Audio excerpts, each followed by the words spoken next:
आजचा व्हिडिओ आवडल्यास लाईक व सबस्क्राईब करून आयकॉन बेल दाबून सर्व ग्रुपवर शेअर करायला विसरू नका।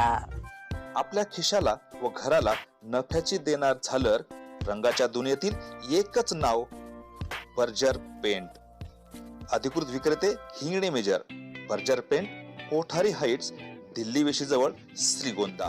नमस्कार, आपणा सर्वांचं द टाइम 24 लाईव्ह मध्ये सहर्ष स्वागत। आजच्या विशेष बातमीपत्रामध्ये आपण पाहणार आहोत श्री संत शेख मोहम्मद महाराज मंदिर प्रकरणी महत्वपूर्ण निर्णय।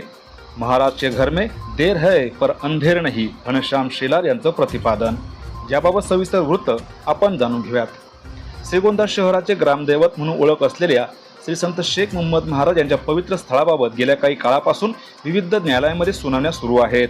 अनेक भाविक हे स्थळ मंदिर असल्याचं भावना व्यक्त करतात, तर काहींकडून त्यास दरगाह असल्याचा दावा करण्यात येत होता।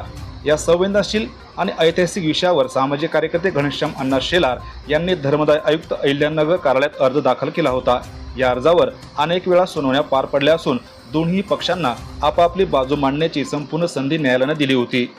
दीर्घ सुनावणीनंतर माननीय न्यायालयानं वक्फ बोर्डाकडील नोंदणी रद्द करण्याचे आदेश दिले आहेत। या निर्णयानंतर घनश्याम शेलार यांनी पत्रकार परिषदेमध्ये प्रतिक्रिया व्यक्त केली। ते बोलताना म्हणाले, श्री संत शेख मोहम्मद महाराज के घर में देर है पर अंधेर नहीं। धर्मदाय आयुक्ताच्या न्यायालयामध्ये आपण जो अर्ज दाखल केलेला होता सद्गुरू संत शेख मोहम्मद महाराजांच्या मंदिराच्या बाबतीमध्ये, जे दरगाह ट्रस्टचं रजिस्ट्रेशन वक्फ बोर्डाकडे झालेलं होतं। महाराष्ट्र सार्वजनिक विश्वस्त व्यवस्था 1950च्या 41 अ प्रमाणे आपण अर्ज केला होता आणि अर्जामध्ये मागणी केलेली होती। धर्मदाय आयुक्ताकडे नोंदणी असणारी सद्गुरू संत शेख मोहम्मद महाराजांचं जे मूळ नाव जे होतं शेख मोहम्मद बुवा देवस्थान ट्रस्ट ही 71 याप्रमाणे नोंदणी होती। त्याचं 97 साली त्याच्या नावामध्ये बदल केला। धर्मदाय आयुक्ताकडेच ती स्कीम मंजूर करून घेतली आणि पुढे जाऊन 2008ला वक्फ बोर्डाकडे दरगाह ट्रस्ट म्हणून रजिस्ट्रेशन केलं। एकाच न्यासाची 2 ठिकाणी नोंदणी करणं हे अत्यंत बेकायदेशीर आहे। खरं तर ते फौजदारी स्वरूपाचा गुन्ह्याचं कृत्य आहे। धर्मदाय आयुक्ताची कुठलीही परवानगी न घेता वक्फ बोर्डाकडे नोंदणी झालेली होती आणि ती झालेली नोंदणी एकही व्यवहार वक्फ बोर्डाकडे झाला नाही। ती अत्यंत बिनकामाची पोकळीस्त अशी नोंद होती आणि म्हणून ती नोंद रद्द करा अशा प्रकारची मागणी आपण केली होती। ती रद्द करण्यासाठी निर्देश द्या अशा प्रकारची मागणी केली होती। तशा स्वरूपाचे निर्देश या ठिकाणी माननीय न्यायालयाने काल दिलेले आणि त्याच्यासाठी त्यांनी त्यात मुदत घालून दिलेली आहे की 2 महिन्याच्या आत त्या ठिकाणी त्यांनी ती नोंदणी वक्फ ट्रिब्युनलकडे जाऊन रद्द करून घ्यायची आहे। आपला प्रश्न होता की तुम्हाला न्याय मिळाला असं वाटतं का? तर 100% धर्मदाय उपायुक्त महोदयांच्या कोर्टामध्ये केस चाललेले असताना या कोर्टानं अत्यंत व्यवस्थितपणानं दोनही बाजू ऐकून घेऊन त्याच्यामध्ये निर्णय करत असताना मेरिटवरती हा निर्णय अत्यंत चांगल्या पद्धतीने त्यांनी दिलाय। त्यांनी अंशतः अर्ज मंजूर जरी केलेला असला तरी मूळ वक्फ बोर्डाकडची नोंदणी रद्द करणं हे गरजेचं होतं आणि त्या बाबतीतला जो निर्णय झालाय तो निश्चितपणानं सद्गुरू संत शेख मोहम्मद महाराजांवरती निश्चित श्रद्धा असणाऱ्या भाविक भक्तांना न्याय देण्याचा निर्णय झालाय अशा प्रकारची भावना आमची आहे। सद्गुरू संत शेख मोहम्मद महाराजांनी जीवनभर भागवत संप्रदायाचं काम केलेलं होतं, वारकरी संप्रदायाचं काम केलेलं होतं। त्यांनी पंढरीच्या वाऱ्या केलेल्या होत्या। 1959 साली सद्गुरू संत शेख मोहम्मद महाराजांचा पहिला कविता संग्रह योग संग्राम हा वाशी बेंद्रे इतिहासाचे खूप मोठे संशोधक, जागतिक पातळीच्या कीर्तीचे संशोधक, त्यांनी योग संग्राम प्रसिद्ध केला। 1961 साली दुसरा कविता संग्रह त्यांनी प्रकाशित केला आणि हे दोन्ही कविता संग्रह प्रकाशित करण्यासाठी त्यावेळेस 1959 साली पुणे विद्यापीठाने 500 रुपयाचं अनुदान दिलंय की ज्यावेळेस सोनं 150 रुपये तोळा होता। मग त्या 500 रुपयाची किंमत आज काय आहे?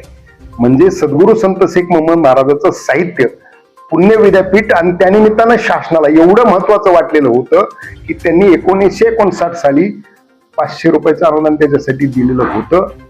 आणि मग त्याच्यानंतर आम्ही सादर करत असताना सद्गुरू संत शेख मोहम्मद महाराजांची पूर्ण ग्रंथ संपदा आणि त्यांचं पूर्ण जीवन कार्य त्या ठिकाणी आम्ही माननीय न्यायालयाच्या न्यायमूर्तीच्या लक्षामध्ये आणून देण्याचा प्रयत्न केला। होणारे पारंपरिक यात्रा उत्सव जे खरं तर हे एकमेव देवस्थान असं आहे संतांचं की संतांच्या नावाने इथली यात्रा किंवा संत सद्गुरू संत शेख मोहम्मद महाराज हे ग्रामदैवत इथलं ज्ञानेश्वर माऊलींचा 700 वर्षाचा कालखंड आहे. 700 वर्ष त्यांच्या समाधीला झाले. ज्ञानेश्वर माऊलींनी त्या ठिकाणी आळंदीची यात्रा किंवा आळंदीचं ग्रामदैवत सिद्धेश्वर महाराज आहे, मात्र श्रीगोंद्याचं ग्रामदैवत शेख मोहम्मद महाराज. हे वैशिष्ट्य आहे आणि हे माननीय न्यायदेवतेचे आम्ही लक्षात आणून दिलं, जीवनकार्य लक्षात आणून दिलं. सामनेवाला यांनी सांगितलं की हे ग्रंथ संपदा मान्य नाही, हे कोणी छापलंय कोणी लिहिलंय, हे ते ज्यावेळेस म्हटले त्यावेळेस आम्ही सद्गुरू संत शेख मोहम्मद महाराजांचा हस्तलिखित ग्रंथच न्यायदेवतेला दाखवला आणि न्यायदेवता हे सगळं पाहून निश्चितपणानं प्रभावित झाली.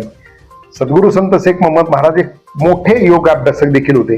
ज्ञानेश्वर माऊलींचा ज्ञानेश्वरीतले आणि योग संग्राम मधले काही अध्यायांमध्ये देखील साम्य आहे. त्यांनी मांडलेला एकही मुद्दा त्याला काही आधार नव्हता. अनेक मुद्दे मांडले त्यांनी महाराजांना दरवेश म्हटलं. खरं तर दरवेश हा मुद्दा खोडत असताना मी सांगितलं दरवेश म्हणजे इस्लाम मध्ये दरवेश, हिंदू मध्ये जो बालब्रह्मचारी आहे किंवा अन्य समाजात बालब्रह्मचारी सगळ्या समाजात होऊन गेले. म्हणलं जर दरवेश म्हणता तर मग पुढच्या पिढ्यांचा प्रश्न कुठे येतो? बालब्रह्मचार्यावर पुढच्या पिढीचा प्रश्नच येत नाही. मग तुम्ही पिढ्या कशा? मग फकीर हा शब्द त्यांनी आणला. वडिलांचं नाव राजे मोहम्मद होतं, ते किल्लेदार होते. किल्लेदाराचा मुलगा फकीर कसा असू शकतो? ते धार्मिक कार्य करत होते आणि ते धार्मिक कार्य करत असताना त्यांनी धार्मिक कार्य करत असताना भागवत संप्रदायाचा स्वीकार केला की ज्यावेळेस त्यांना ज्ञान प्रकट झालं, ज्यावेळेस त्यांना बोकड कापायला सांगितला, तो कापायला जात असताना बोकडाची किंकाळी ऐकून त्यांनी स्वतःचं बोट कापून घेतलं, सुरा फेकून दिला, अहिंसेचा मार्ग स्वीकारला. वारकरी संप्रदाय भागवत संप्रदायाचं काम त्यांनी सुरू केलं आणि मग हे काम सुरू केल्यानंतर त्यांचे गुरु चंद्रभट बोधले, चांद बोधले जे म्हटलं जातं, निजामशाही होती. चंद्रचा अर्थ चांद, हा त्या ठिकाणी वाक्प्रयोगातून चांद बोधले असं आलं, पण ऍक्च्युअल त्यांचं नाव चंद्रभट बोधले. हे त्यांचे गुरु होते. आता ह्यांनी काय सांगावं? खरं तर मी त्यांना तुमच्या माध्यमातून एवढीच विनंती करणार आहे की तुम्ही जर 20 एप्रिल 2025 जिल्हाधिकाऱ्याला अर्ज दिलेला होता वक्फकडची नोंदणी रद्द करा, तर त्या अर्जाला अनुसरूनच आजचा निकाल आहे. तुमची जी मागणी ती त्या मागणीप्रमाणेच निकाल आहे असं समजून आपण आता बाकीचे वाद थांबवावेत. नाहीतर मग त्यांना वंशजाचाच पुरावा देता आलेला नाही अजून. मालोजी राजे सनद सांगता तुम्ही, पण मालोजी राजेच्या सनदेप्रमाणे तुम्ही वंशज म्हणून पुरावा देऊ शकला नाही. हे तुम्ही 2006 साली कोर्टात चाललेल्या असणाऱ्या दाव्यामध्ये वकिलांनी तुमची ज्यावेळेस उलट तपासणी घेतली त्याच्यामध्ये तुम्ही सांगितलंय की आताच्या मागच्या 2-3 पिढ्या सोडलं तर त्याच्या पुढची वरची पिढी आम्हाला मोहम्मद महाराजांच्या वंशावर सांगताच येणार नाही. मग तुम्ही वंशज कसे? आम्हाला या खोलात जायचं नाही.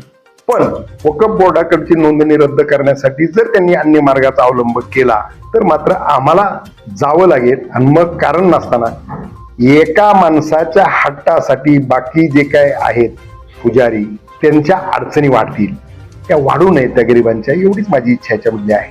आता असं आहे की पहिल्यांदा याच्यामध्ये जीर्णोद्वारामध्ये सगळ्यात मोठी अडचण जी होती ती वक्फ बोर्डाची होती. कारण वक्फकडे नोंदणी झाल्यानंतर तिथे फक्त दर्गा आणि मस्जिदच असू शकते आणि इथं निश्चित श्रद्धा असणाऱ्या लाखो भावी भक्तांची भावना आहे की हे मंदिर आहे.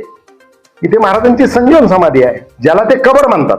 सगळं गाव किंवा महाराष्ट्र म्हणतोय सद्गुरू संत शेख मोहम्मद महाराजांची संजीवन समाधी आहे. काही पिढ्या होऊन गेल्या की त्या संजीवन समाधीच्या तिथीला यात्रा उत्सव भरवणं, त्या तिथीनंतर 3 दिवसांनी यात्रा भरते. परंपरेनं म्हणजे त्याचे मानकरी जे आहेत, मोठे पटेल असतील, जागीरदार असतील, खेतमळीस असतील, नाळेकर असतील, पांढरकर असतील, दळवी ते आशो पकडण्याचे मानकरी असतील, माझ्याकडून कोणाचा आडनाव राहून नाही, क्षीरसागर असतील, दळवी, असे मानकरी आहेत. आणि हे आज नाही काल नाही निर्माण झाले. हे मानकरी मोहम्मद महाराजांनी संजीवन समाधी घेतली तिथपासून यात्रा उत्सव ठरला आणि तिथपासूनचे मानकरी ते सगळे पिढ्या झाल्यात काही. त्याच्यात 400 वर्षाचं चाक उलट फिरवण्याचं पाप जर कुणी करत असेल तर ते योग्य ठरणार नाही. मोहम्मद महाराज तुम्ही वंशज म्हणवता, तुम्ही पिढ्या म्हणवता, तुम्ही पुजारी आहात का तुम्ही वंशज आहात, त्याच्या बाबतीत उद्या काही कोर्टात दावे चालू त्याच्या बाबतीत काय निर्णय व्हायचे ते होतील. त्याच्या खोलात आम्हाला जायचं काही कारण नाही. पण एक नक्की आहे, वंशज असतील पुजारी असतील सगळ्यांनी मोहम्मद महाराज आहेत तसे स्वीकारले पाहिजे. 400 वर्षाचं सांस्कृतिक, ऐतिहासिक आणि आध्यात्मिक चाक उलट फिरवण्याचं पाप कुणी करू नये. पत्रकार परिषद सुरू करतानाच मी सांगितलं होतं निकाल आमच्या बाजूने लागला असं आम्ही मानतच नाही. अमीन शेख यांनी 20 एप्रिल 2025 अर्ज दिला होता आणि जिल्हाधिकाऱ्याला मागणी केली होती की वक्फकडची नोंदणी रद्द करा. त्या अर्जाला अनुसरून निकाल आहे असं आपण समजू. आमचं त्यांना एवढंच आव्हान आहे, निकाल तुमच्या बाजूने असं समजा आणि जा. त्यांनी 2 महिन्यांनी सांगितलंय तुम्ही 1 महिन्यातच त्या ठिकाणी तुम्ही माघार घेऊ, त्या ठिकाणी वक्फची नोंदणी रद्द करून टाका. निकाल तुमच्या बाजूने असं आम्ही समजायला तयार आहे. त्यांना आव्हान आहे की झालं ते झालं. कालपर्यंत ज्या गोष्टी घडल्या त्या सगळ्या सोडून द्यायला गाव सुद्धा तयार आहे. सामाजिक सलोखा टिकला पाहिजे. सद्गुरू संत शेख मोहम्मद महाराज हे फक्त हिंदू मुस्लिमांचं नाही, तर राष्ट्रीय एकात्मतेचं सगळ्यात मोठं प्रतीक आहे. सगळ्या जाती धर्माचे लोक इथे येत आहेत. सगळ्या जाती धर्माचे लोक जर इथे येत असतील तर सद्गुरू संत शेख मोहम्मद महाराज हे राष्ट्रीय एकात्मतेचं महान असणारं प्रतीक. या जगाच्या पाठीवरून श्रीगोंद्यात लोक त्यांच्या दर्शनासाठी आले पाहिजे, जगाच्या पाठीवरून प्रार्थनेसाठी लोक आले पाहिजे. याच्यासाठी या मंदिराचा जीर्णोद्धार झाला पाहिजे. आणि त्याच्याबरोबर तीर्थक्षेत्र सुद्धा एक वेगळ्या प्रकारची इंडस्ट्री आहे. जर या मंदिराचा विकास झाला तर इथे या शहराचा चेहरा मोहरा पूर्ण बदलणार आहे. या शहरातल्या सुशिक्षित बेरोजगारांच्या हाताला काम मिळणार आहे. आणि सगळ्यात पहिले लाभार्थी कोण जर असतील तर पहिले लाभार्थी मंदिरात राहणारे पुजारी आहेत. की अर्ज 2 दाखल आहेत. एक गोपाळ पाटील मोठे यात्रा कमिटीने दाखल केलेला अर्ज अगोदरचा आहे, त्याच्यानंतर मी देखील अर्ज दाखल केला. आणि आता जो निर्णय झालाय तो निर्णय माझ्या अर्जावरचा झालेला आहे. अजून गोपाळ पाटील यांचा अर्ज प्रलंबित आहे.